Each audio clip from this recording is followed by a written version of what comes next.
Assalamu alaikum hurmatly Moskvada mekendештер. Амансыздар, сиздер менен кайрадан эле Москва бар туугандар. Бүгүн күнгө 22 январь дүйшөмбү. Андыктан иш күнүңүздөр жакшы улансын. Бул эфир буйруса эртең 23 чыгат. Биз конокто бүгүн Мухаммед инибизди чакырдык. Бул жигит кече өтө таксисттердин арасында көйгөйлүү маселени көтөргөн жигит, баягы өтө хит болду биздин каналга чыгып. Негизи эле жүрөктө бар сөздөрдү айткан экен, ошону бүгүн чакырып, мына мыйман кылып, бир катар мындай маңдай тескеп отуруп, ошол проблеманы көйгөй менен алдын ала ошол сиздерге жакыныраак тааныштырып кетели деп чакырдык. Ассаламу алейкум. Сиздер жакшы Мухаммед? Таксыр. Ден соолук. Жакшы, Аллага шүгүр, рахмат. Ама болуп кеттиң. Эми ар бир нерсе Алланын айткандай болот экен да. Иштер жакшы, таксиде кандай канча таап атасыңар күнүгө? Секрет дейт. Туугандар, негизи эле ушул маселе кече ушул Мухаммед инибиз көтөрүп чыкты. Таксиде негизи эле кандай мында кыйынчылыктар ошол сен чын жүрөктөн айткан экенсиң, баягы тосуп, текшерип, башка иштер ошол таксиде кандай болуп атат? Ушул көйгөй илгертен бери барып эле кантип чыгып калды ошол жөнүндө кеңири айтып кетсең? Ассаламу алейкум урматтуу ушул бизди ким көрүп аткан болсо баарыңыздарга салам. Баарыбызга Алланын мээрими, тынчылыгы болсун. Эң негизгиси. Анан бардыгы айтып атышат, хит болдуң, башка болдуң деп. Эми ар бир иштин артында Аллах бар да. Жүрөктөн чыккан сөз жүрөккө жетет дейт го. Аны эми урматтуу туугандар, Алла таала мына бүгүнкү күндү насип кылып, мына таксыр себеп болуп, барыңыздар менен көрүшүп турабыз да. Кечеки тарткан видеонун негизги себеби ошол видеодо бардыгы айдан ачык болуп турат. Ол жерде эч кандай башка неме жок. Анан ушул сөздүн башында айтып кетерим, мага көптөгөн блогерлер звонок кылды да. Көптөгөн блогерлер чалып, биз мындай блогер деп сыймыктанган адамдар, мисалы үчүн мен сыймыктанган адамдар дагы чалды да. Чалып сен блогерлерди деп сүйлөп атышат ол жердечи. Мен сөздүн башында айтканмын да, блогер сөрөйлөр. Блогерлер эмес. Эгерде, пожалуйста, өзүндө 2 миллион, 3 миллион подписчиги бар адамдар, блогерлер дагы өзүн блогер сезген болсо, ол ошол сөз ошого тиешелүү да. Мисалы үчүн, сиз өзүңүздү чыныгы блогер сезе турган болсоңуз, бул сөз сизге тиешелүү эмес. А блогер сөрөйлөр бар да. Булар эми мындай сенин оюңда бул таксиде жүрүп, анан ошол таксини мактанып, баягы мындай иш болуп атат, андай иш болуп атат деп мактангандар жөнүндө асман. Эми ошону мына мен бүгүн мына сиздер чакырып, кечиресиз, саат кеч келип калдым, бирок ошону мындай досконалный деп коелу эле. Мындай чөткү түшүндүрүп коеюн элге. Айдың. Себеби айдың. Себеби эл билгени жакшы да. Ооба, албетте. Азыр мисалы үчүн мен блогер сөрөй дегенимдин себеби ар бир адам мисалы үчүн өзүнүн кызыкчылыгы үчүн жашай турган заманда азыр ушул күндөчү. Муну ачык айтыш керек. Мен мисалы үчүн мага чалганда эле айтып атышат. Подписчик топтогун келип атабы, же хит болгун келип атабы, же блогер болгун келип атабы депчи. Эгерде мен подписчик чогултуш же башка нерсе оюмда болсо, подписчик чогултуп, же кээ бир адамдарды ушундай жаманатты кылып, баягындай кылып аткан болсом, бунчалык деңгээлде адамдар көп чогулбайт эле биринчиден. Комментарийдан дагы мен өзүм окуган жокмун. Анан дагы башка бирөө айтыптыр. Комментарийларды деле мына мен тааныштарым айтат, 99% тура деп жазганда, бул значит элдин көйгөйү да. Мен мисалы үчүн бирөөнүн жаманатты деле кылгым жок, башка деле кылгым жок. Анан кечеки мына блогер сөрөй деген сөз анча-мынча блогерлерге тийип кетип, мына жаш блогерлергечи. Ошолор мага чыгып алып, ондай дебесеңиз болот эле, андай дебесеңиз болот эле деп атат. Урматтуу, мына бул жаңы чыгып келип аткан блогерлер. Мен 2002-2003 жылдары 2002-2003 жылдары. Ол маалда мындай чоң кассета түшө турган камералар болчу эле. ВХС деп коет. Таксысыз жакшы билсиңиз. Мен ошол камерадан баштаганмын ишиме. 2006-2007 жылдан ушул күнгө чейин ошол тармакта азыркы тартылып аткан мына бул тойлорго чейин, надабы ушул тойлор тармагындагы тамадачылыгынан бери, музыкантынан бери и видеосунан бери ушул малга чейин тартып келдим. Мен кече жакында ол иштерди секин токтоттум да. Эгерде мен блогерлик кыла турган болсомчу, мына эми бул блогер сөрөйлөргө тиешелүү да. Эгерде мен подписчик чогулта турган болсом, надо быть мен давно баштайт элем да. Ачыгы да. Себеби мен кайсыл программада иштеш, кайсыл видеону тартыш керек, кандай кылыш керек, мен билем да. Оны неме кылыштын эч кереги жок. Тойдо жүрүп стаж топтогон. Кудайга шүгүр да. Эми анан кечеки сөзгө келе турган болсок, таксыр. Кулак укса курсак кайнайт да. Мен 2018 жылдан бери Москва такси кылам. Эми бардыгыбыз кыргыз эли алиге немеден келген жокпуз да бул жергечи. бир рахат жашоону эстеп неме кылып келген жокпуз. Бардыгыбыз мигрант болуп келгенбиз. Биз Москвага келдикпи? Паспортубузга печат басылат, а? Мигрант. Ол печат бул мигрант деген биздин пешенебиздеги тамга да. Мигрант деген тамга. Мен мына 2018-ден бери келип 2020-дан бул жагына ушуга окшогон волокиталарды группалардан угуп көрүп келем. Эч кимисине көңүл дагы бурган жокмун. Акыркы мына 1 жыл 2 жылдын ичинде мен дагы өзүмө жараша саналаштарым бар, жакындарым бар, группалар бар, миңдеген адамдар бар. Мына биздин Taxi Pro деген группабыз бар да, миңдеген таксист бар. Ошол жерден Алланын искарт күнү да. Алланын ар бир күнүндө бирден экиден проблема айтып чыгышат да таксисттер. Угуп коюп, анча-мунча жерге сөз кошуп коюп келип жүрдүм. Немегедир кече эртемеден мен биринчи заказды аэропорт Шереметового алдым. Аэропорт Шереметового апарып заказ таштадым. Таштап ошол жерден заказды алып келип атканда экинчи заказда жолдо бир жалган айтпасам МКаттын боюнда 15 гаи да. Чекеден гаи токтотуп атат. Шереметово жактан. Шереметоводон чыгып мына неме жакка келип атканда жолдун боюнда. Ленинградский эмес. Ленинградскийден мына МКатка кирип, МКаттан бурулганда. Болду. Шереметоводон туруп МКаттан оң жакка бурулуп кетип атканда чекеден гаи тосуп атат да. Мени эң баякындай кылган жери эми бир чекеден только таксини тосуп атат. Таксини тосту ошол жерде бир 20дай таксини тосуп алыптыр.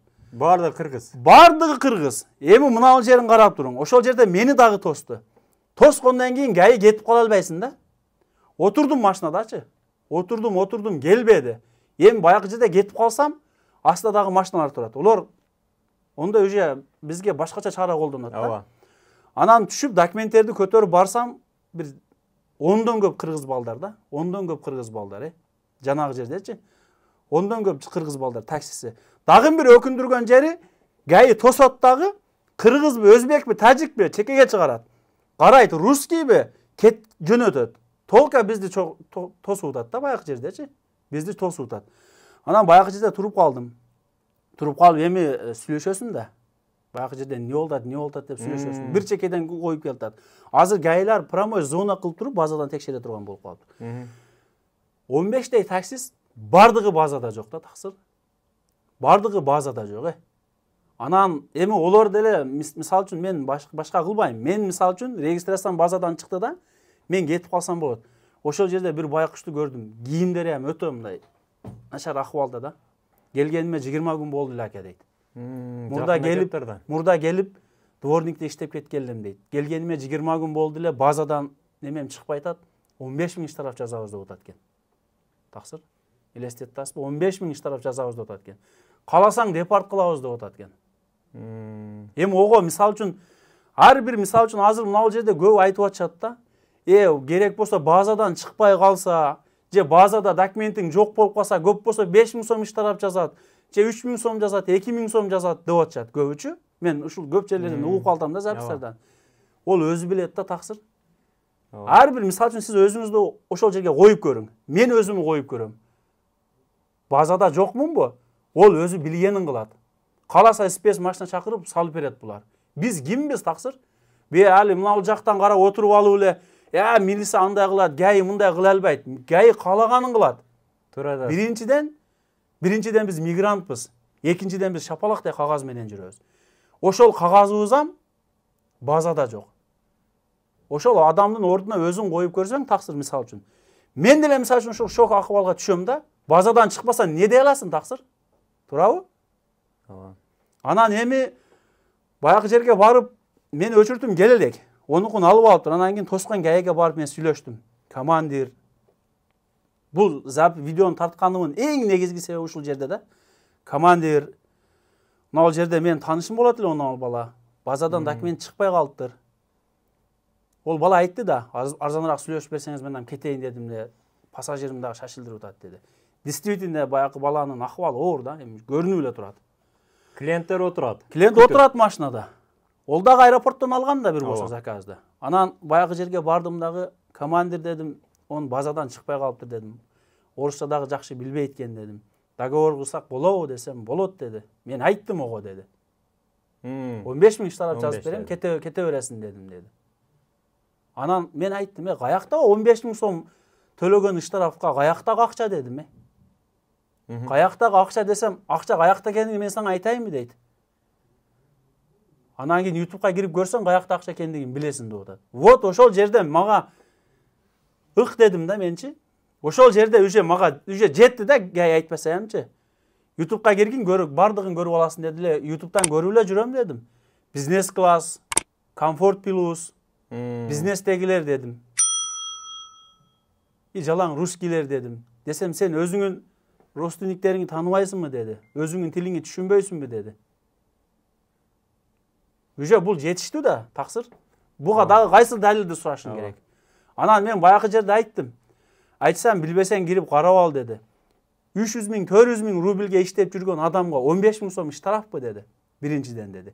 Экинчиден 300 миң, 400 миң айына иштеп аткан таксист неге 10 миң сомго базага коюп кое албайсыңар дейт. Ол гай ошентип гайдын сөзү бул.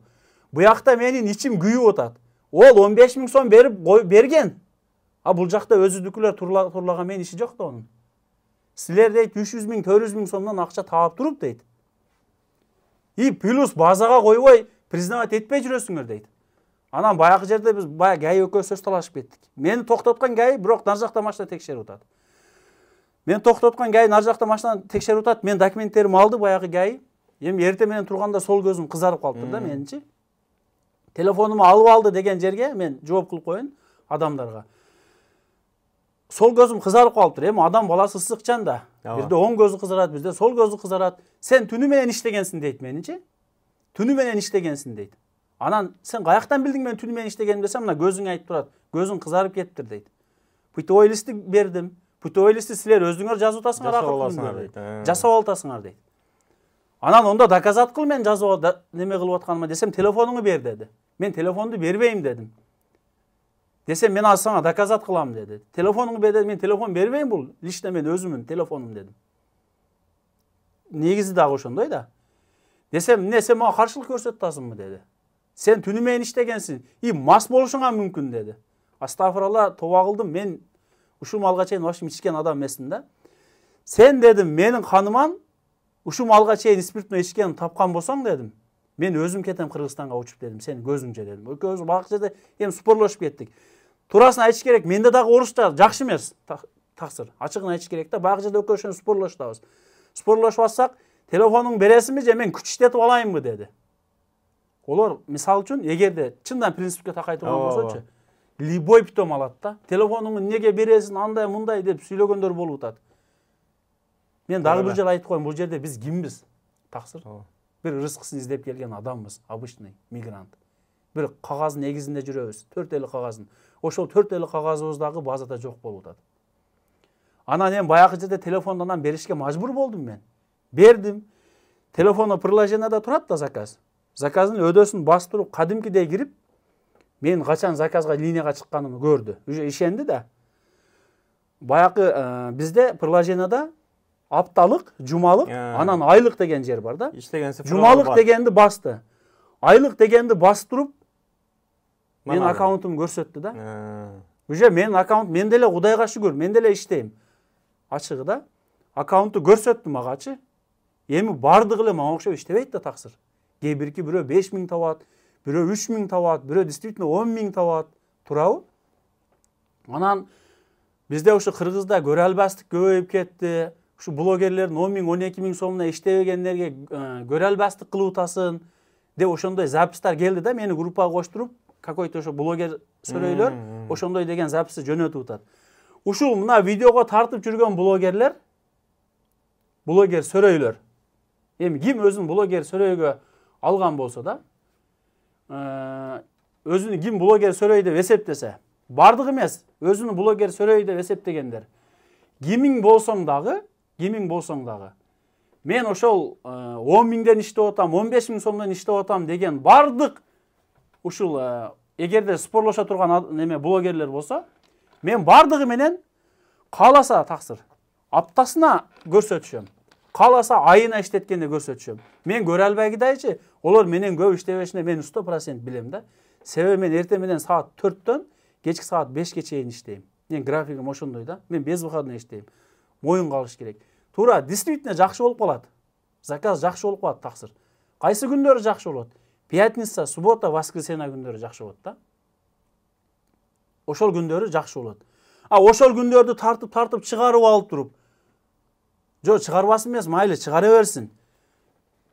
Кээ бир моменттерде, учурларда коэффициент деген нерсе жанат таксидечи. Ошол коэффициент какой-то бир убакыт жанат, 5 мүнөт, 10 мүнөт, 15 мүнөт. Ошол мезгилде такси өтө кымбаттайт да, 2 эсе, 3 эсеге кымбаттайт. 8 мүнөткө, 10 мүнөткө 700 рубль, 800 рубль, 1000 рубльге, 2000 рубльге чейин апаргандар болот. Жарым саат, 1 сааттын аралыгында. Ошолорун тартат дагы киргизип атат YouTube'качы. Кече мага дагы ошол сөздү эми айтты ГАИ. Жарым саатта 2500 рубль табып атасың сен деди. Жарым саатта 2500 рубль табып атасың. Мен селлсмен туруп канча сом акча алам билесизби деди. Айлыгым канча деди. Таксыр. Ошолорду тартып таштап атат. Мен ошого окшогон блогер сөйлөйлөргө айттым. Таксыр мындай да. Сен кылып аткан ишиң башка бирөөгө дагы пайдасы тийиш керек да. Башка бирөөгө пайдасы тийбейби? Значит, сен ол ишиңи Кыргызстанда барып кыл. Сен бул жерде бирөөгө пайдаң тийбейби? Зыян тийгишке акың жок. Не только бул жерде. Жердин кайсыл жеринде болсоң дагы. Тем более биз мигрант болбосок, ошентип таштап атса, анан дагы күйгүзө турган жери кыргыз көпсө орусча сүйлөйт деп коет да. Жарымын кыргызча, жарымын орусча сүйлөйт. Чыгарба эмес, чыгара бер. Чыгарганыңа эч ким каршылыгы жок. До конца чыгар. И бардыгын чыгар. И ровно чыгар. Ошондо анан эсеп болот да. Жакшы заказдарын карап чыгарат. 1 саат туруп калат. 1 саатта 250-300 рубль иштеген таксилер бар. Пробкада турупчу. 1 саат пробкада туруп каласың, таксыр 250-300 рубльдик үчүн. Неге ошолорду чыгарбайт? Чыгар. Турабы таксыр? Мен мисалы үчүн чыгарганда каршы эмесмин. Эми ошентип чыгарып атса, уже анан дагы бир сөз да таксыр. Атай келдим ушу, мен до конца мына элге мындай өзүбүздүн тилде таксинин системасын до конца түшүндүрүп коеюн. Ошон үчүн атайын келдим да. Дагы бир нерсени айтып коеюн таксыр. Эми азыр бизде ошондой болуп атат. Эми 99% адамдарга мен айткан сөздөрүм жагып атат. Кээ бирки ошондой блогер сөрөй сезгендерге жакпай атат. Менин ишим биринчи Аллага жаксын таксыр. Мен элге жаксын дебеймин. Менин ишим биринчи Аллага жаксын. Алла разы болсун. Анан Аллах Таала мен жүрөгүмө салсын. Эгерде жакшылык кылышты, мен Алла Таала жүрөгүмө салсын, мен жакшылык кылайын. Болбосо жамандык жок да. Ошондой иштер болуп атат. Эми булга бардыгына деле макул десин таксыр. Бардыгына деле макул десин.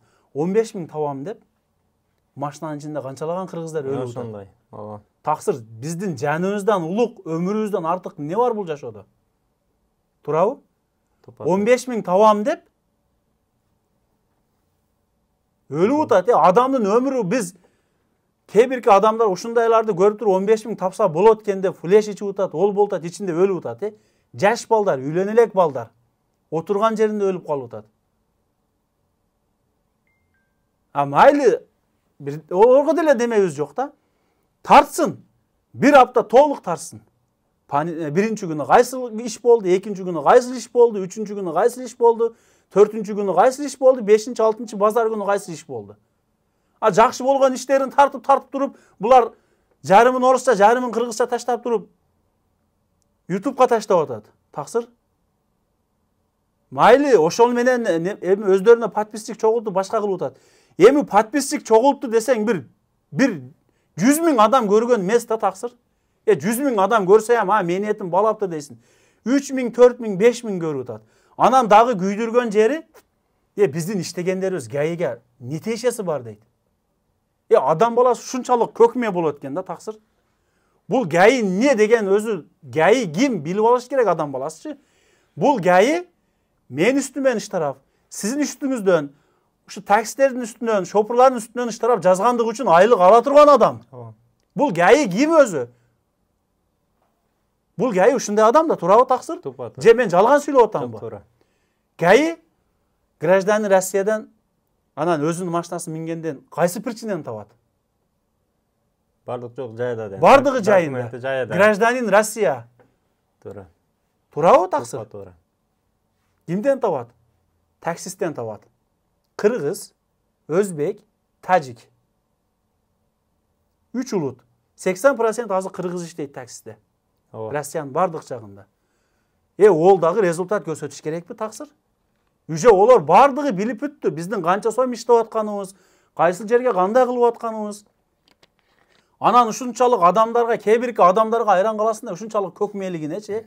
Гайнин иши бирөөнү тосуп, иштарап салып, башка кылып, ол ошонун аркасынан айлык алат, ошонун аркасынан үй бүлө багат. Мен мисалы үчүн бирөөнү жеткизип, акчасын алып, үй бүлө баксам, гайнин иши мени токтотуп, мени причинам издеш.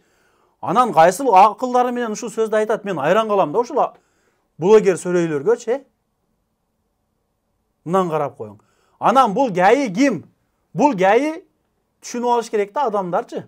Мына бул блогер сөрөйлөр түшүнүп алыш керек. Азыр таксыр Аллахка чексиз шүгүр кыла турган заманда.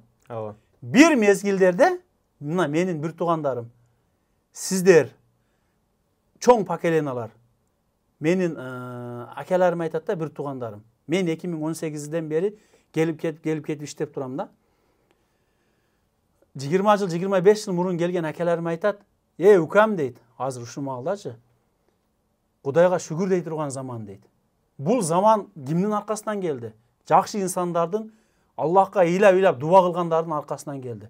Метродо уктаган күндөрүбүз болгон дейт, Көчөдө калган күндөрүбүз болгон дейт. Азыр мигрант эмес, биз азыр жайлоодо жашап атабыз, таксыр. Туурабы? Такси буякта турсун, таксини заказ кыла алышкан эмес. Миниш буякта турсун, заказ кыла алган эмес. Иттин күнүн көргөн мигранттар. Туурабы? Мына сиздер келгенсиздер мисалы үчүн. Мына бул чоң поколениядагылар бардык ушундай. Азыр эми ол YouTube'дан баякыларды көрүп атат дагы. YouTube'дан көрүп атат. Кыргызстандан праваны алып, эпте 3 жыл кылып келип эле таксиге отуруп атат. Таксыр, таксинин жакшы жагы дагы бар. Жаман жагы дагы бар. Келет, эч бир правиланы билбейт. 10 миңденди көрүп атат да, 15 миңденди көрүп атат. Любой адам жакшы жашоого кызыгат да, жакшы акча табышка, туурабы? 10 миңден 15 миңденди көрүп атат. Келип атат, ролго отуруп атат. Таксист менен гайнин не тешеси бар таксисттерге дейт, Каерде ДТП болсо таксистпи?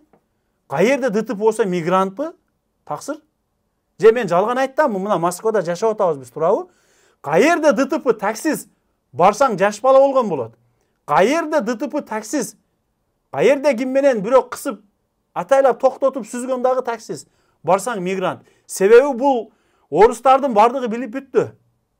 Таксиде орус азырчы 10% калган жок. Аз ооба. Аз, өтө аз. Ошолорду көрүп эле келип отуруп алып, анан бүгүн группадан бирөө жазыптыр. Группаларга кошуп салды да меничи. Группалардан атайын ошо менин личкама жазыптыр. Укам сураныч дейт. Барсаң айтып койчу ушуларга дейт. Лично мен атыман аманат кылып айтып койчу дейт. 10 миң, 15 миңден иштегендерин көрүп туруп, ушул биздин өзүбүздүн агаларыбыз таксопаркта иштеп жүргөн.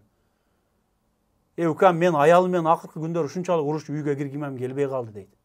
Таксыр, кимдир бирөө 10 миң иштейт, кимдир бирөө 5 миң иштейт. Эгерде пробкада калып кетсең, 3 миң иштейсиң. Онун аялы мына бул 20 декабрдын ояк буягында блогерлердин 15 миң, 14 миңден иштеп атканын көрүп, аялыма жаман ой кетип атат дейт, жеткизе албай атам дейт. Сен дейткен, хотя бы 10 миң иштеп келбейсиңби дейткен, мыналар 15 миң, 20 миң сомго чейин иштеп атат экен. Сен хотя бы 10 миң иштеп келбейсиңби үйгө? 12 саат, 13 саат жүрүп дейт. Мен каерден иштейм, мен болгонун таап атам да, аракет кылып атам. Болбосо кыйын экен дейт. Бунун эми өзүнүн жаша секреттери бар да. Анан эми Аллах Таала кээ бирки инсандарга көбүрөөк берет, кээ бирки инсандарга азыраак берет. Ону Алла өзү билет. Биз аракет кыла беребиз, таксыр. Туурабы? Ооба. Эми ушуга окшогон нерселерчи толуп атат. Эми ушулардын таксинин бардыгынан бир жаңсыр болуп келсең, эми байли таксиде ошондой оор иштер өтө көп. Тартпасын эмес, тартсын. Блогер сөрөйлөр тарта берсин. Бардыгын тарсын. Пробкада турганын тарсын. 15 миң иштейм деп машинанын ичинде өлүп калып аткандарды тарсын. До конца барып. Тартпасын эмес, тарсын. Ар бир күнүн тартсын. Чеченден канчалаган кыргыздар калтак жеп атат. Канчалагандары кидала болуп атат. Кыйын экен, блогер сөрөй экен. Тартсын, до конца тарсын, таксыр. Жакшы нерселерин тартып эле чыгарып, өзүнүн сулуу чымчык болуп көрсөтө бербей. Не кылабыз биз сулуу чымчык болуп, таксыр? Биздин жашообузда, биздин маңдайыбызда азыр ушу күндөрү мына Москвада жүргөн, мигрант болуп жүргөндөрдүн бардыгында маңдайыбызда біз 1000 сулуу чымчык болойлу, 1000 авторитет болойлу. Биздин маңдайыбызда мигрант деген тамга бар. Biz kaçan Kırgızistan'a barıp düşmey sayın ol tamga bizden ketpeydi. Orusların ne işi var deydi. Orusların ne işi var deydi. Taksi dep жазса girse bardығы görünüp durат. Sebebi Kırgızda taksi degen жоқ окшойт. Блогерлер дагы толкка taksi dep жазат турабы. Taksiden көрөт да анан кече акыркы күндөрү ушул нерселер өтө көп кездешип калды да. Кадимкидей клиенттер сурап атат. Айына канча сомдон иштейсиң дейт. Анан мен күнүнө 5000, 6000 иштейм дедим. Дейм да. Десем, онда сен сачок экенсиң да дейт. Мен айтпайм да таксыр канча сомдон иштегенин. Конечно. Сен неге онтип атасың десем, мен жакында күйөөмү заставлять этип таксиге чыгарайын деп атам. Мен көрүп атам YouTube'дан дейт. 300 000, 400 000, 500 000ге чейин иштегендерди көрүп атам. Таксопарктар реклама кылып атат дейт. Анан мынау таксопарктар реклама кылып аткан таксопарктар ушу сиздерге дагы бир жакшы кайрылуу да. Эгерде баякындай болсо кечирип коесуздар. Жумалыгына ойнотуп атасыздар. Жакшы розыгрыштерди коюп ойнотуп атасыздар. Молодец, ишиңиздерге ийгилик. Бирок сиздерден дагы сураныч. Жумасына паланча 1000 сом тапты, пустанча мынанча 1000 сом тапты деп YouTube'га чыгарбай эле койгула сиздерден сураныч. Тапканын өз ара келишип туруп, турабы таксыр? Группадан жөнөтөсүңөр же личкасын жөнөтөсүңөр жөнөткүлө.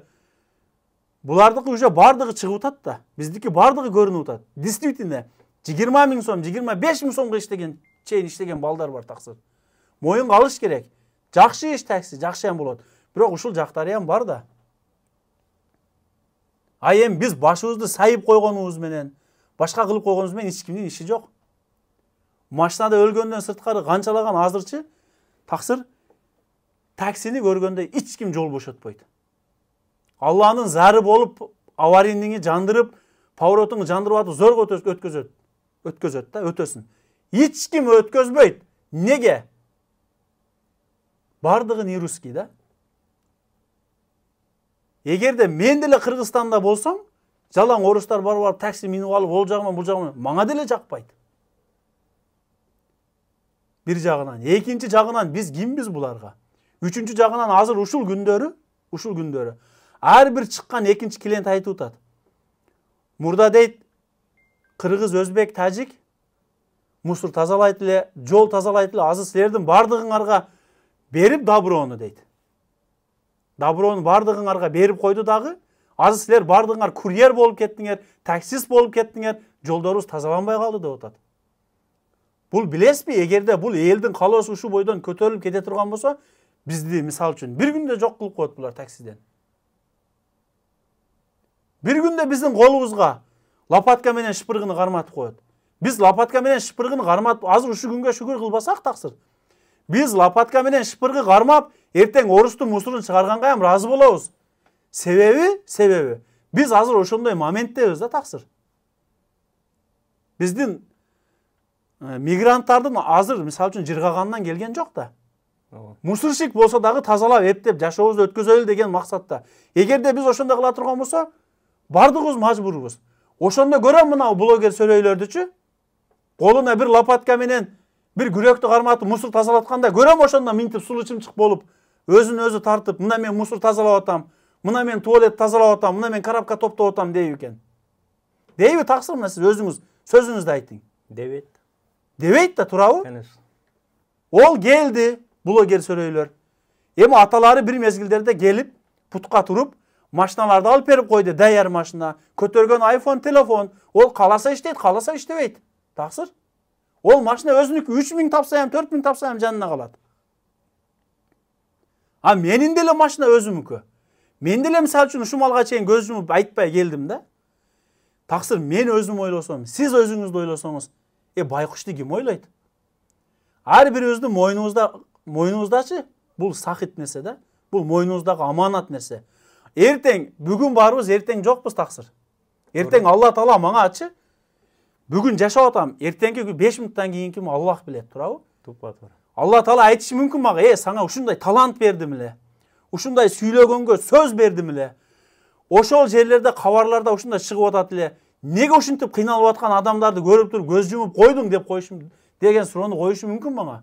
Себеби жердеги кумурскандагы, караңгыда жердеги кумурсканы ham көрүүчү, кумдун эсебин алуучу бул Аллах Таала да, таксыр. Туурабы? Сиз жеткизбесеңиз, мен жеткизбесем, ол жеткизбесе, бардыгыбыз өлүп кетсин десек, онда не болот таксыр? Биздин дальше жашообуз. Туурабы? А буларды эч ким айтпайт. Бардыгы болуп кеткен да. Эч бир анан болуп кеткен десең, таксы кылат таксыр. Молодец, сөз жок. Тарткандарына сөз жок. 1000 сомдук, 2000 сомдук заказ апарганда сөз жок. 10 миңден табып атат экен. 15 миңден табып атат экен күнүнө. Бул деген 3 айда 1 миллион деген акча да, таксыр. Оны бардык эсептеп чыгып атат азырчы. 10 миңден тапса, 5 күн тамасын 250 миң, 300 миң акча табат экен таксист деп атат. 250 миң, 300 миң сомдон акча табып атат экенсиң. Немеге 3 жылдан бери блогер болуп жүрөсүң? Блогер сөрөй болуп жүрөсүң. 3 жылдан бери же подписчигиң көбөйбөптүр, же сени көргөн адам көбөйбөптүр. Просто өзүңө ham, өзгөгө ham жок да. Эми ушул жерде мен сизге бир мисалды айтып кетейин таксыр. Токойдо арыстан деген жырткыч бар, а? Арыстан деген жырткыч бар. Ол өзүнүн кызыкчылыгы үчүн башка жаныбарларды жейт да. Билесиз да буну? Бардыгыбыз эле билебиз, туурабы? Ол өзүнүн кызыкчылыгы үчүн башка жаныбарларды жейт. Эми бул жерде арыстан жеп атат. Ол өзүнүн курсагын тойгозуп атат, рахат алып атат. Эми бул жерде баягы желип кетип аткан жаныбарды эске алайлы. Кетти, ол өлдү. Өмүрү кыйылып атабы? Онун өмүрү менен бирөөнүн иши жок. Арыстандын иши жок. Арыстан өзүнүн курсагын тойгозсо болду. Туурабы? Арыстан өзүнүн курсагын тойгозду да, бир жаныбарды жеди, курсагын тойгозду. Экөөбүзгө не пайдасы бар арыстандын? Таксыр? Пайдасы бар экөөбүзгө? Мен мына сизге суроо берейин. Пайдасы жок да экөөбүзгө, туурабы? Пайдасы жок. Баякыны жегенине өзү рахат алып, өзү жашап, өзүнүн өмүрүн сүрүп атат. А мына блогер сөрөйлөр дагы ушу арыстанды эле пример кылып коелу, ушундай да. Тарткан видеоң кээ бир инсандарга пайдасы тийип атышы мүмкүн, бирок зыяны көп болуп атат, таксыр. Туурабы? Эми просмотру бир 500 миң, 1000та болуп, же 10 миң, 100 миң болуп кетсе, онун жолу бөлөк. 4 миң, 5 миң, 3 миң. Значит, эл каалап айтат да. Комментарийларына кирип жазсаң, кирип көрсөң баякынын. Эми баякы жерде маскарлагандан башка бир жакшы сөз жок да, таксыр. Эми неме зарыл? Биз арыстан эмеспиз го. Туурабы? Анан экинчи баякы не то комментарий, сиз баягы мен келгенде айттыңыз го. Бизде биздин YouTube каналда сиздин видеоңуз биринчи жолу 3-4 не то комментарий алыптыр, калган 99% бардыгы туура дептир. Элдин көйгөйүн көтөрүпсүз деп атасыз го. Эми биринчи жүрөктөн чыккан жүрөккө жетет, таксыр. Анан экинчиден ушул не то комментарий жазгандарга дагы бир сөзүм да. Ушул не то комментарий жазгандарга дагы бир нерсени мен мисал кылып коеюн.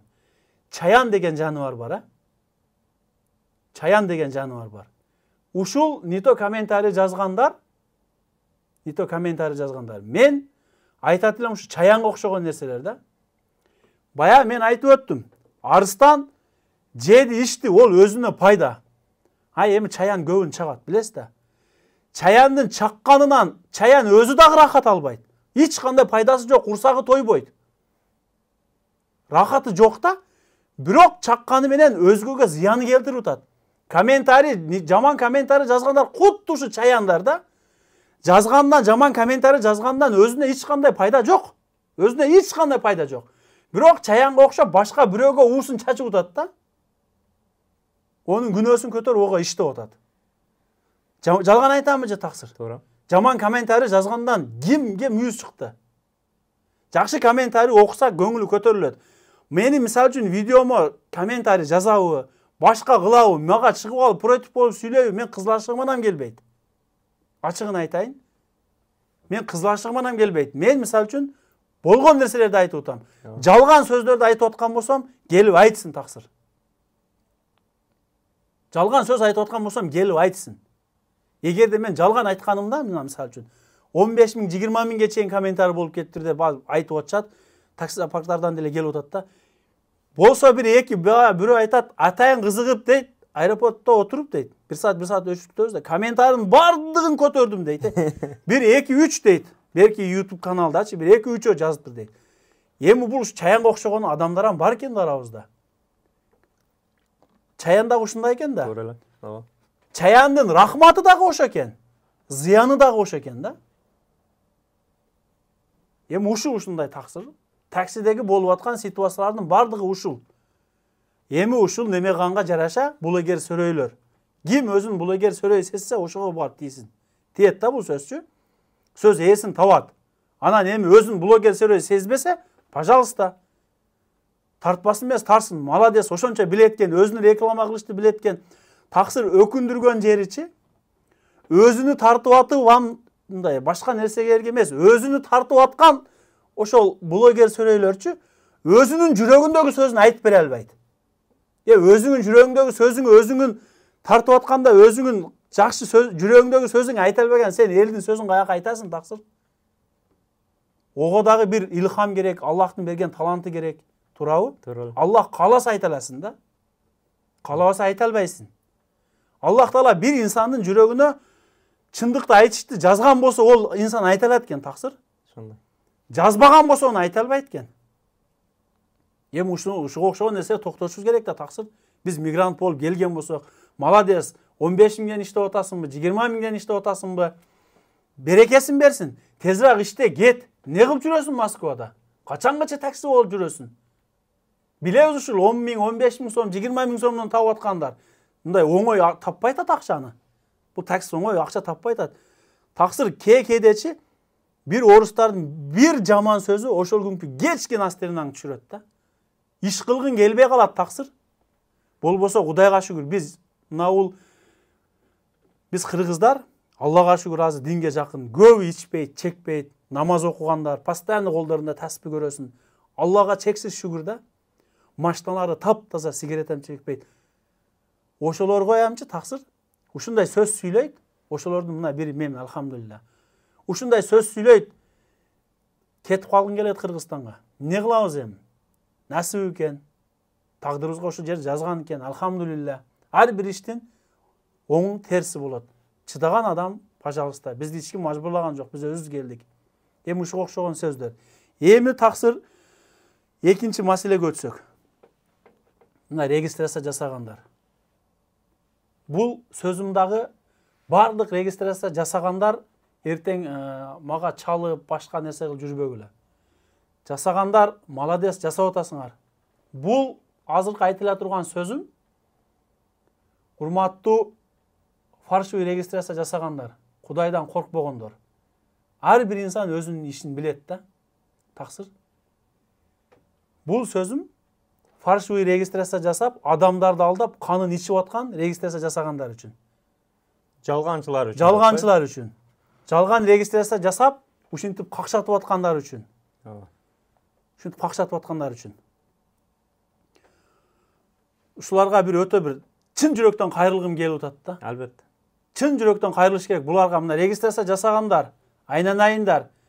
Биз башка мусулмандар менен таксыр диндеги бир туганбыз. Биз кыргыздар менен диндештагы мусулманбыз, кандаштагы мусулманбыз.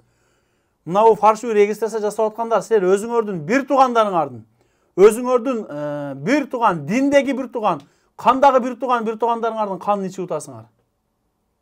Фаршивый жасагандар, жакшы жасагандар өтө көп. Фаршивый жасагандар. Кудайдан коркойлу. Бүгүн барсың, эртең жоксуң. Канча жылдан бери Москвада жүрөсүң. Таныш ашыргансың, башка кылгансың, Кыргызстанга үйлөрдү салгансың, миллиондоо акчаларды иштегенсиң. Эми иштин оңой жалгын издеп, ошол 10 жыл, 15 жылдан берки тапкан акчаңы дагы, будан ушул азыркы жашап аткан күнүңү дагы арамга чыгарып атасың. Аллах Тааланын берген 3 уадасы бар. Аллах Таала уададан кайтпаган зат. Туурабы таксыр? Биринчи уадасы, бул фаршивый регистрация жасагандар, кыргыздарды алдагандар, канын ичкендер, фаршивый ушинтип алдап жүргөндөр, мошенниктер, ушул сөздөр силерге тиешелүү.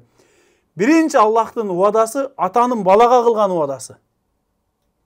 Атанын балага кылган дуасын Аллах Таала тосуксуз кабыл кылам деген уадасы бар. Бул жаратуучубуздун сөзү. Жаратуучубуз айткан. Экинчиси мусапырдыкы. Туурабы таксыр? Үчүнчүсү мискиндики, бейбечараныкы. Бейбечараныкы. Туурабы? Бул мусапырдын дуасынан корккула. Мына бул алдап аткандар, мошенник болуп аткандар, өзүнчө шустер болуп шарт этип аткандар үйүңөр күйөт. Бул дүйнөдө Аллах Таала үйүңөрдү күйгүзбөшү мүмкүн. Балаңардын, аялыңардын, башка бир инсандардын урматына. Бирок эртең силерди акыретте, өтө акыретте каттык жаза тартасыңар. Себеби Алла Таала убада берип атат. Биз айтып коюш мойнубуздагы фарыз. Айтып коюу бул фарыз. Туурабы таксыр? Атанын балага кылган дуасын Аллах түздөн түз кабыл кылам деген убадасы бар. Мусапырдын Москвага, мына Кыргызстандан чыктыкпы, биз бардыгыбыз мусапырбыз. Туурабы таксыр? Мусапырдын дуасын Алла Таала түздөн түз кабыл кылат. Алла Таала кечирип атканда, башка кылып атканда токтоткула дагы колуңардан келбейби? Алдабагыла билөөнү. Мен Москвага келгенде таксыр. Биринчи келгенимде. 1 жыл болоюн деп калды. Сураштырып туруп регистрацияга чалдым да. Чалсам, болду иним жасап беребиз. Алхамдулилля, ушундай сүйлөдү да. Бардык нерсени котордум, акчаны котордум. 3-4 күндө регистрацияң чыгат 3 айлык деди. 3 күн күттүм, 4 күн күттүм. 5-нчи күнү чалдым, эртеге чыгат деди. 6-нчы күнү дагы чалдым. Чалсам баягы менин 7000 сом пулумду алып алган. Алхамдулилля чыгарып берем деп тилинин жалпагында сүйлөгөн, мага наяз кыла баштады. Күтүп турбайсыңбы? Өлүп кеттасыңбы? Ушуга окшогон сөздөр. 9-10 күн болуп кетти. Регистрацияны алдым. Через бирөөлөр аркылуу алдым да таксыр. Бирөөлөр аркылуу алдым. Бир кыз аркылуу алдым. Алдым 10 күндөн бу 12 күндөн кийинби мага баягы подтверждение деп коебу. Ошол кагазынан бери берген, Ошол кагазынан бери берген. Мен онун берген кагазында МТШда конкретный бир үйдө жашап атам. ГАИ-ТОСТу, ондо дагы регистрацияны текшерип атты эле. Регистрацияны текшерди эле, базадан чыкпай калды да. Анан канча күн туруптур базада десем, сеники вообще базага кирбептир дейт. Таксыр бул не деген? Анан мен баягыга чалдым. Чалсам ак эле көк эле дейт. Дедим, сен менен азырлашпайгын дедим. Ошентип атып баягы менен кырды бычак болуп атып 5000 рубльди кайра котортуп алдым. Одан кийин башка бирөөгө жасаттым. Аллага шүгүр аз жасатып келип атам. Бирок базадан чыгып атат. Кечегинде дагы базадан чыкты. Мына бул алдап ушинтип кыргыздын канын ичип жүргөндөр, мигранттардын канын ичип алдап жүргөн фаршуй документ жасагандар, көзүңөрдү ачкыла, Кудайдан корккула. Силердин бүгүн таанышыңар болушу мүмкүн. Силердин бүгүн какой-то бир колуңарда акчаңар болушу мүмкүн. Эч нерсе кыла албашы мүмкүн силерди бардыгы. Туурабы таксыр? Бирок бечаранын, байкуштун, мигранттын, мусапырдын Кудайы бар. Мусапырдын Алласы бар. Өтө көзүңөрдү ачкыла. Колуңардан келбейби, кылбагыла. Келеби, кылып бергиле, до конца туруп бергиле. Кылып бергениң үчүн акчаң аласың. Ушул жерде иштеп акча тапкан үчүн сен Алланын астына өтө чоң ажыр соопторду аласың. Туурабы таксыр? Кече мен ушул видеолорду чыгаргандан кийин менин азыр телефонумда ояк баягы бир 7-8 группа бар. Таксыр адамдарга жетиптир да. Достаточно да уже. Группаларга ушундай кошуп атат. Мен 3-4 группадан чыгып кеттим таксыр. Мен телефонум көтөрө албай калат. Туура түшүнгүлө десем, 1-2 группанын админдери бүгүн чалып байке жолугушайлы бир жерде сүйлөшөйлү дейт. Биз сизге бүгүн iPhone 15 подарок этебиз дейт. Адамдарга жеткен де уже таксыр. Мен эгерде блогерчилик кылып же башкачылык кыла турган болсом, iPhone 15 эмес, iPhone одан күчтүүсүн алышка мен өзүм кудуретим жетет. Кудайга шүгүр. Аллага шүгүр кылыш керек да. Мен мисалы үчүн бул жерде акаларым бар, бир туугандарым барды ушул жерде. Бардыгыбыздын өзүнүн машиналарыбыз бар. Менде эле өзүмдүн машинам бар. Аллага чексиз шүгүр. Бирок карасаңыз, ушуга уже адамдар мажбур болду да. Анан айтып атат, не только Москвада, бул Питерден чалып атат, башка жактардан чалып атат, ушу регистрация боюнча, анан ушул блогер сымалдар боюнчачы. Башка жактардан чалып уже группа кылып, мени бир 7-8 группага админ кылып коюшту азырчы. Давай бир жерге чогулайлы дейт. Ушул проблеманы чечишке жардамдаш дейт. Таксыр. Москванын каерде десең, Питерден дагы барабыз деп атышат, Екатеринбургтан барабыз деп атат. Бүгүн бая өкө чалтыр, биз Санкт-Петербург немеден Иркутскийден барабыз дейт. Иркутский каякта жатат таксыр? Дүйнөнүн аркы башында. Неге? Ол уже мажбур болду да. Анан баягы админдердин сөзүндөн кийин мен өтө ойлондум. iPhone 15 канча миң турат азыр таксыр? 150 миң, 200 миң турат. 150 миң, 200 миң турат. Менин ошол сүйлөп койгон сөзүм үчүн iPhone 15 алып берели, группадан чыкпай туруң, ушул нерсени до конца туруп бүтүрүп бериң деп атат. Урматтуу ушул видеону көрүп аткандар, жаман иштерди токтотойлу сураныч. Блогер сөрөйлөр тарсаңар тарткыла. Бардыгыны бир тарткыла. До конца тарткыла. Туурабы таксыр? Тартышыңарга каршы эмеспиз. До конца тарткыла. Кыргызча эле сүйлөп тарткыла. Силерден сураныч. Мейли орусча деле сүйлөй бергиле. Конфликттерди кошо тарткыла. Анан дагы неме деген сөздөр болуп атат, таксыр. Орустун блогерлери тартып атпайбы? Миллиондогон подписчик. Орустун блогерлери деле сүйлөп атпайбы дейт. Ошол орустун блогерлери деле тартып атпайбы дегендерге дагы бир кайрылуу да. Орустун блогерлери күнүнө миллион тапсын. Орустун блогер таксистери күнүнө миллион деп чыгарсын. Ол бизге далил болуп бере албайт. Туурабы таксыр? Орустун тарткан видеосу, орустардын таксисттерин тарткан видеосу бизге далил болуп бере албайт. Бизге блогер сөрөйлөрдүкү өзүбүздүкү далил болуп атпайбы?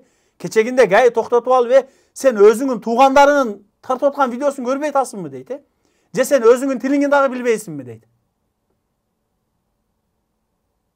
Документтерди алдым, мен кеттим, дальше олар не болду, Кудай билет, таксыр. Может быть, кредит алып келгендир.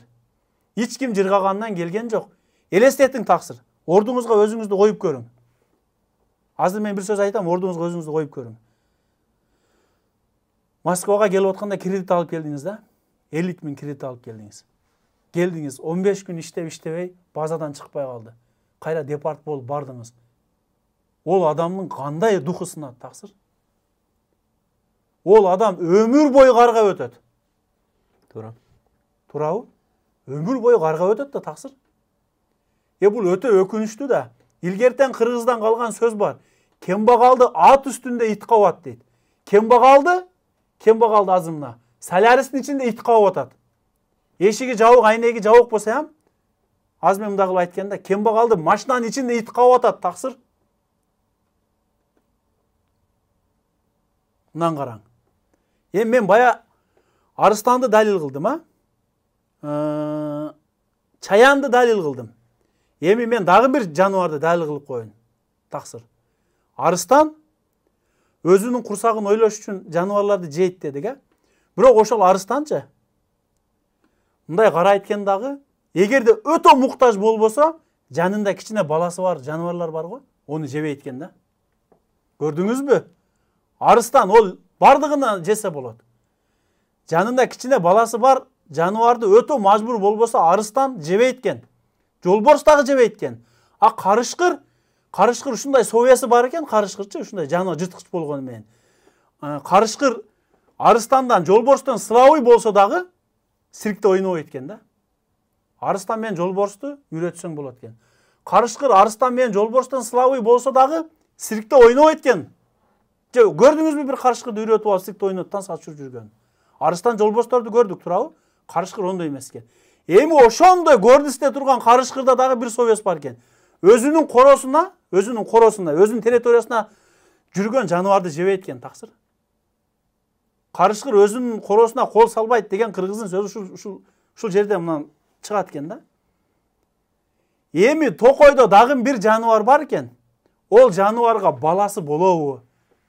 Баласы болбойбу? Эптеп эле чыкса, алдынан чыкса туусу эптеп. Олун дагы өзү эмес экен. Мына арыстан жолборстор окшо 1-2ден кылбайт экен. Топ болуп ушу көп жагынан барып, эптеп машы жыгытып, баласы менен кошо жейт экен да, таксыр. Топ болуп нападение кылган жаныбардын атын не деп коет эле? Шакал. Кыргызчасы чөбөрү, Чөбөрү да. Эми мына регистрация кылып аткандар. Не болуп калат ошондо, таксыр? Далилби бул? Да кандай далил керек? Кылсын майли, бир чекеден кылсын. Кечеки баланы көрүпчү, кроссовкасы ham жыртылып калыптыр, таксыр. Үстү тытылып кеттир. Минген машинасы дагы Жаңы күзүфтөн эмес, эски күзүфтөн баягы Киялардын эң эски күзүфтөр азыр оны көп такситтер минбей калды жаңылар. Ошондой машина, таксыр, сизде деле жүрөк бар, менде деле жүрөк бар. Ушундай жашап атканыбызга алхамдулилла, Аллага шүгүр дейли. Ошонун ордуна Алла Таала бизди кылып койсо болобу эле? Алла Таала кадыр зат да, ошонун ордуна сизди кылып койсо болобу эле? Болот эле. Мени кылып койсо болобу? Алла үчүн бардыгы оңой. Керек болсо ошо чиренип, алдап, баякындай кылып жүргөн, регистрация жасап, чалкалап бирөөнүн арам акчасын алып, алдап жүргөндөр. Ошолор дагы ошол күнгө кылып койсо болот. Бирок ойлобогула ушинтип баякындай кылып регистрацияны алдап ушу мусапыр жеринде, Кыргызстанда болсо дагы майлы. Мусапыр жерде ушинтип жүргөндөр. Ошол бечаранын акыбалы кандай болду? Силер ошол акыбалга түшмөсөң Алла Таала жаныңарды албайт. Туурабы таксыр? Канчалаган алымдар айтып келип атат. Менин мына телефонумда турат. Бир мезгилдерге ушундай чыгарабыз аз күндөрдөчү. Менин телефонумда турат. Бир фамилияга 20дан 30дан 100дөгөн адамдар акча которгон. Таксыр. Паланчаев дегенге которгон элем деп чектеринен бери ташап атат. Ошол башка группадан ham келип атат. Ояк буягычы 100-120дай адамдар акча которгон таксыр. Бир адамга 7000, 8000, 10000ге чейин которгондор бар. Эң азы 7000. Ол биз билгенден 100 болуп атат. Биз билбегенден канча? Группанын билбегендери канча? Ким акысы? Кимдин акысы бар таксыр? Буларга ким уруксат берди мындай кылышка? Не акысы бар? Же мүйүзү барбы мынтип мигранттарды кан какшатып алдашка? Ким укук берди буларга таксыр? Бизге окшош эле адам да булар деле. Кечкурун мен кече видеону айткан түнү мен уктаган жокмун таксыр. Регистрация жөнүндө, ушинтип алдап кеткендер жөнүндө, мошенниктер жөнүндө кечкурун бир звонок келе берди, албай койдум да. Видео бузуп келе берди, айнанайын укам сураныч. Телефонду алып койчу деп SMS жазып, SMS окутпайт да. Телефон звонок көп кел. Алдым, алсам бир эже ыйлайт. Айнанайын укам дейт. Мен неме шыпырам дейт. Подъезд жуймун дейт. Күйөөм такси кылат дейт. Вукупка машина алдык эле 1.200.000 төлөп 600.000 калганында машинабызды алып койду дейт. Айнанайын ушу Вукупка бергендерди ham айтып чыгаргылачы. Кайсыл жерге барсаң канча күн десең туруп берейли аркаңан колдойлу дейт. Таксыр. Ыйлап кайрылды мага ошол эжечи. Садага болоюн укам дейт. Сураныч дейт. Ич жака жетпей атат ыйыбыз дейт. Бизчи ушул бойдон кете бере турган болсо биз Кыргызстанга кайрылышыбыз керек. Ушул видеону бийлик өкүлдөрү көрүш керек таканса. Таксыр эч кимге укук берилген эмес да бирөөнү какшатып алдаш. 1.200.000 бир адам өмүр бою табабы, таппайбы? Күйөөм анча-мынча акчаны чыгара албай калганда дейт таксыр. Ушул балдарымдын рызкысынан эме кылып ушул машинаны төлөп алайлы деп пол жууган акчаларыман берген күндөрүм болду. Бардык чектери бар дейт, таксыр. Иштеседен иштесе жок машинаны алып койду дейт. Башка улуттардыкын айтабыз бизчи. Палан улуттар кыргызды минтип кетти, пустан улуттар кыргызды минтип кетти деп. Анан мен сурадым, ким десем өзүбүздүн кыргыздар дейт, таксыр. Күйбөгөн жериң гүл болобу? Ушундай сөздөрдү көргөн айтышка мажбур болот экенсиң. Кимле юрттан чыгып алып ушинтип али кылып убактысын кетирип баякындай кылгысы келет таксыр. Буну кимдир бирөө айтыш керек да. Буларга чара колдонуш керек да. 100 адамды мен билгенден уже бир фамилияга 100 адамдын аты келип атат. Биз билбегенден канча болор таксыр? Кудай билет олар Дубайдабы, Америкадабы. Бир али кыргызда сөз бар. Ууру бол, каракчы бол, инсабың менен бол да. Кантип басып жүрөт ошолорго айран каласың да. Кыргызстанда болсо дагы майлы. Бирөө бул жерде азыр көрүп атасыз таксыр. Олордун ошондой кылган сайын башкаларына повод болуп атат да. Башка сөз жок да таксыр. Не деп айтасың? Кимге айтасың? Бир Алла билет, дардыңы бир өзү билет. Какшатып атат да ошентип. Жасап бергендер бир жакшына ортого отуруп жасап берип атат го. Кече мага мисалы үчүн жасап берген регистрациясы мына 3 айдан улантып келип атат. Кече меникин текшерди, базадан чыкты. Унчукпай кетип калсам болот эле таксыр мен делечи. Группалардан угуп, башка жактан угуп, негедир кече мен ошо клиентти түшүрүп эле ошол видеону тартыштычы, тартышты ыра көрдүм да менчи. Болбосо кимге кереги бар жаман көрүнүп таксыр. Өзүм ишим, өзүм машинам, бир сом болсо дагы өзүм акчам, өзүм табам. Турабы? Жүрө берсем болот да. Ооба. Эми али өзү тең келбесе, сөзү тең келгендердин сөзүнө али кылбасам. Эми ушу биздин видеолорду көрүп туруп, ар бир адам өзүнө мындай вывод чыгарып ойлонсо жакшы болот эле да.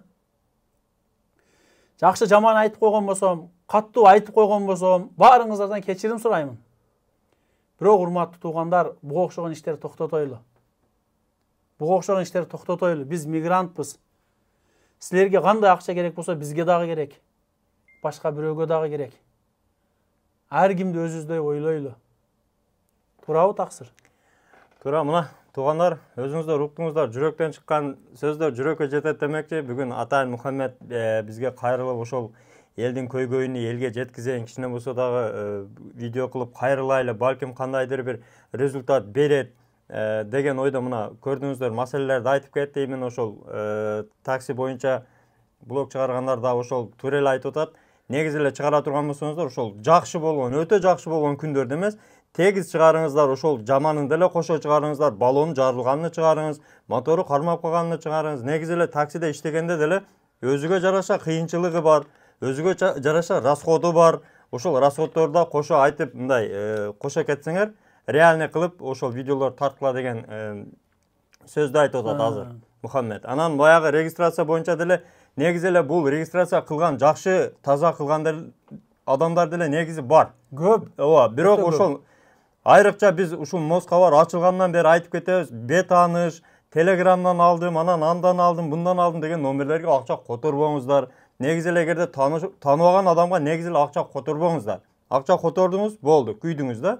Ошондуктан ошол тааныштар гана аркылуу, эгерде тааныштар жок болсо биз 1 жылдан бери иштешип келебиз, баягы эле 8936 111 7911 деген номерди биз дайыма айтып келебиз.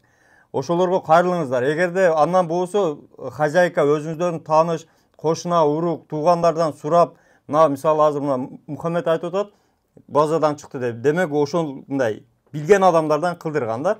Уже ошондой тааныштар аркылуу кылган болсок, мошенник адамдар деле негизи азаят. Анан негизи эле бөтөн жерде бири-бирибизге колдон келишинче поддержка берип, только жакшылыкка гана жанашып, жамандык бири-бирибизге кылбай эле жашаган жакшы ушул. Ооба да. Колдон келишинче, эми бөтөн жерде жүрөбүз, поддержка менен жүргөнүбүз жакшы. Баардыгыбыз ушул жерге жыргаганыбыздан эмес, эми ушул акча таап, кичине бала багып, кичине өзүбүз путка турабыз деп келгенбиз. Баардыгыбызга жакшылыктар болсун. Негизи эле жакшылыктарда жүрөлү туугандар. Сиздерге дагы чоң рахмат. Бизден өтсө үзүр, биз дагы сурап коелу үзүрдү. Ооба да. Эми жүрөктөгү сөздөр да таксыр. Эми бул видеону көргөндө эч ким капа болот деген ойдо эмеспиз. Бул эми азыр Мухаммеддин айтканда, эми элде бар проблемалар да, мына жазып атат деп атат, сурап атат деп атат. Негизи эле баардыгыбыз мисалы ошол жакшы иштеген адамдар деле кээде ойлоп коюш керек. Арабызда мисалы ошондой аялдар бар, пенсионер аялдар бар, бала бакча андан сырткары неберелерин багып аткан аялдар бар, бу жерде пол жууп. Ошондой ситуацияларды деле кичине ойлоп коюш керек. Алар деле ошол эл катары келип, ушул жерде 5-10 сом акча табайт, ол таксилерге окшоп 300 миң, 500 миң көрбөйт алар. Жылдап деле таппайт анычы. 10 миң, 15 миңге иште ошондагы регистрацияга кичине акча берсе, аны дагы алдап кетсек, күйгөндөн айтылган сөздөр да туугандар. Туура келбейт экен да. Ошого эми бул иштерди мисалы үчүн ушу бойдон калтырбайбыз таксыр. Бул мына фаршивый документ жасагандар, бул жөнүндө дагы өзүнчө бир отдельно уже баягындай болуп атышат, сүйлөшүп атышат группадачы. Анан башка кидалалар боюнча, бардыгы боюнча уже сүйлөшүп атат. Жакында бул нерсе өтө ачыкка чыгат. Эми урматтуу туугандар, эгерде сен бирөөнүн айыбын жашырсаң, Алла сенин айыбыңа жашырат деген сөз бар, туурабы? Ар бириңер какшатпай мына регистрация жасаткандар тезирээк бергиле. Болбосо мына жерде фамилиялары барлар мындай көп адамдарды алдагандарды уже чыгарышка мажбур болобуз да. Башка неме жок. Анан баягы немеге барып деле кече дагы бирөө чалыптыр. 23 бала болуп кар күрөдү эле дейт. Акчасын Биринчи күндү берген дейт. 2 күндүкүн бербей койду дейт. 3 күн кар күрөдүк 23 бала дейт. 3 күн кар күрөдүк. Биринчи күндүкүн бериптир, 2 күндүкүн бербей коюптур. Аты фамилиясы кайсыл жерде жашаган жеринен бери билебиз дейт. Бул эми туура эмес да таксыр. Ошого урматтуу ушул бизди ким көрүп аткан болсо дагы башка туугандарга жетсин, башка мигранттарга жетсин. Кайсыл жерде болбойлу урматтуу туугандар, тынч болойлу. Эгерде не то сүйлөп койсок, башка кылсак кечириңиздер. Бул эми айтыла турган сөздөр экен. Аллах Таала каалаган экен ушул күндөрү айтып утабыз. Анан эми баарыңыздарга тынчылык, ийгилик. Алла Таалам баарыбыздын сапарларыбызды бейкатар кылсын. Баарыбызды оору кырсыктан, бейажал өлүмдөн, чирки паракаттан алыс кылсын. Амин. Дайыма эле ушинтип Аллах Таалам насип кылса, жакшы адамдар өтө көп. Жакшы адамдардын урматына биз жашап жүрөбүз таксыр. Жакшы адамдардын дуалары кабыл болгондугу үчүн биз ушул жерде Мурсурдан уже көтөрүлүп, таксиге, жакшы иштерге кирип калдык, доставкаларда жүрүп калдык. Илайым эле ушул күндө Алла Таалам өзүбүзгө кут кылсын. Будан дагы жакшылык элешейли. Бардык жакшылыктар ынтымактык негизинде болот да. Бири-бирибизди алдабасак, бардыгы базадан чыкса, биз ушундай нерселерди неме кылсак, Кудай кааласа бизде эч кандай баягындай проблемалар болбойт. Ошого мына бул көрүп аткандардын бардыгына рахмат. Эгерде кимдир бирөөгө каттык сүйлөгөн болсом, же башка кылган болсом, кечирип коесуздар. Бул эми жашоодо болуп аткан сөздөр, эч бир жалган аралаштырган жокпуз. Болгонун болгондой айттык. Анан эми капа болбойсуздар. Мен видеонун башында дагы айтканмын. Мен блогер сөрөйлөр дегенмин. Эгерде кимдир өзүнүн блогер сөрөй сезсе, ол кабыл ала берсин таксыр. Анан эми өзүн чындан блогер сезсе, чындан патриот сезсе, онун жолу бөлөк. Анан рахмат ушу. Анан өтө көп таксистер колдоп атат да. Таксистер дагы өтө көп. 99% таксистер колдоп атат. Туура айттың, туура кылдың деп. Ушул таксистерге дагы бир кайрылуум. Анча-мынчасы менин номерим издеп таппай аттыр да. Taxi Pro деген группаны тапсаңыздар, ошол Taxi Pro'добуз биз. Ошол жерден дагы неме кылсак болот. Эми Аллах Таалам насип кылса дайыма эле жакшылыктарга жолугушайлы. Сиздердин дагы ишиңиздерге ийгилик. Алла разы болсун. Алла Таалам баарыбыздан разы болсун. Ушу бөтөн жерде жүрөбүз, эсен аман иштеп кетип калайлы. Бирөөгө урматтуу туугандар, бирөөгө пайдабыз тийбей атабы, зыяныбыз дагы тийбесин. Туурабы таксыр? Тупpa-туура. Колдон келсе пайдабыз тийсин, зыяныбыз тийбесин. Ушу не дейбиз эми, тынчылык болсун. Бардык сөздөрдү айтып өттүк. Элдин көйгөйү экен. Эки сөз калыптыр. Аягында айта кетейин. Ушул видео менен тууган урук, такси группалары менен бөлүшүп коюңуздар, сөзсүз лайктан басып колдоп кетиңиздер. Анан кадимки эле баягы эгерде чек арага чыга турган болсоңуздар, Мухиддин таксирге кайрылсаңыздар, номерлерин коюп коебуз. Биздин негизи передачалар Мухиддинсиз өтпөй, себеби ал көптөн бери каттаган бала, Кудайга шүгүр, дайыма жакшы барып, жакшы келет. Даканса өзү алып барып келет, жолдо жардам берет. Сага дагы убакыт коротуп келгениңе Алла разы болсун. Рахмат. Чоң рахмат. Ушундай биздин жигиттерге айтарыбыз ушуга окшогон дегенде элдин проблемасы боло турган болсо, Москва дайым элдин кызматында. Негизи биз богондой эле чыгара беребиз. Мисалы, Мухаммеддин блогер сөрөй деген сөзү мага лично тийген жок. Себеби мен сөрөй эмесмин, мен таксист дагы эмесмин, мен блогермин. Мына элдин көйгөйүнү көтөрүп чыктык. Андыктан эгерде кандайдыр бир көйгөйлөр болсо, чалып, жазып, анан WhatsApp'тан жаза турган болсоңуздар, сөзсүз түрдө сразу эле максатка өтүңүздөр. Ассаламу алейкум деп 2 күн, 3 күн баяда жооп күтпөңүздөр. Ошол богондо жазсаңыздар, колдон келген жардамды беребиз. Москва деген каналга дагы, баягы Telegram каналга да жазсаңыздар, ал жакта карап турабыз сөзсүз. Рахмат. Чоң рахмат силерге. Сизге дагы аман болуң, жакшылыктарда учурашайлы.